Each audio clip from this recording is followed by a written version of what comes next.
is Tiffany and welcome back to my channel. If you like sewing and DIY videos, make sure to give this video a thumbs up and subscribe to my channel. I am back with my series called Sewing with Scraps, where I try to make something wearable with the fabric scraps from a previous project. I'm gonna be using the leftover fabric from my last upcycle, where I turned this thrifted bedsheet into this matching set. And in today's video, I'm gonna show you how to make these shorts that are just perfect for summer, so let's get started. If you haven't seen my last video, I did a thrift flip collab with my friend Candice, who you may also know as Sew Bake Make, and she sent me a thrifted bedsheet to upcycle. Here is what I have left over from that project, and I'm gonna use the scraps to make a pair of shorts. This kind of worked out perfectly because I'm going to be using one of Candice's patterns to make these shorts. She has an Etsy store with a ton of great patterns, and I'll make sure to link the pattern for these shorts down below. I traced out the pattern for the front of my shorts in a size 2, and here is the fabric cut out. This pattern actually has 3 options for pockets, but I want my shorts to have inset pockets because I want to use the same contrasting fabric that I used for the top in my last upcycle, so I'm going to show you exactly how I modify the pocket pattern. This is the original pocket pattern, and this is my modified pattern. You can see here that the only difference is this curve that I drafted. These will be my pattern pieces, and here is the fabric cut out. Here is the front piece again, and I'm placing my modified pocket piece right side spacing. I'm going to use the pocket as a guide to sew these pieces together. I also trimmed off this section here and clipped notches into the seam allowance. This side here is the pocket and this side is the front of my shorts, and you can see here that I understitched the seam allowance towards the pocket to help keep it in place. I'm going to finish sewing the rest of the pocket, so I'm turning this piece wrong sides up and I'm placing my other pocket piece right side spacing. I'll sew together along the edge of the pocket, and this is what the finished pocket should look like now. Here is a close-up, and I did decide to use French seams for a clean finish. Moving on, I'm placing my back piece right side spacing, and I'll sew together along the side seam as well as the inseam. This is what one side of the shorts should look like now, and following the same steps, I made the other side. To sew my shorts together, I'm taking this side and turning it inside out. Now I'm going to take the other side and place it inside right side spacing. Next, I'm matching up the center fronts and pinning it together. I work my way down the center front until I reach the inseam, and I make sure that those seams line up.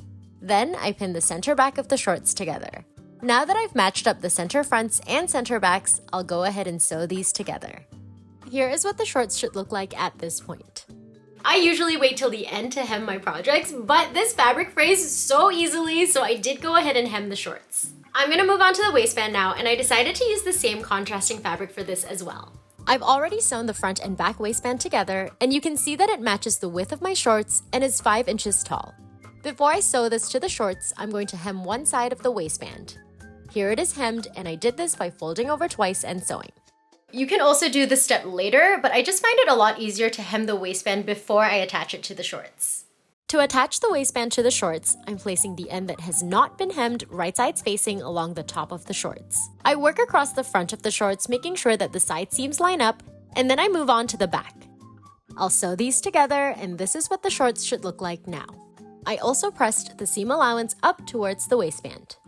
Now I'm going to fold the waistband in half, making sure to cover the seam that joins the waistband to the shorts.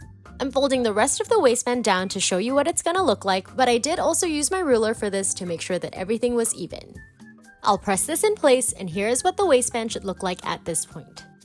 Next step is to stitch in the ditch, attaching the rest of the waistband to the shorts. I'll start at this point and work my way around the waistband until this point, leaving a small opening. Here is a close-up, and I'm sewing right on the seam that joins the waistband to the shorts, making sure to catch the other end of the waistband on the other side. This is purely for aesthetics, but I also top stitched along the top of the waistband. Here are the shorts, and here you can see the opening that I left in the waistband. Next step is to insert the elastic, and I've attached a safety pin on both ends. I carefully feed this end through the opening, and I'm using 1.5 inch elastic for this. This is honestly the most tedious part of making these shorts.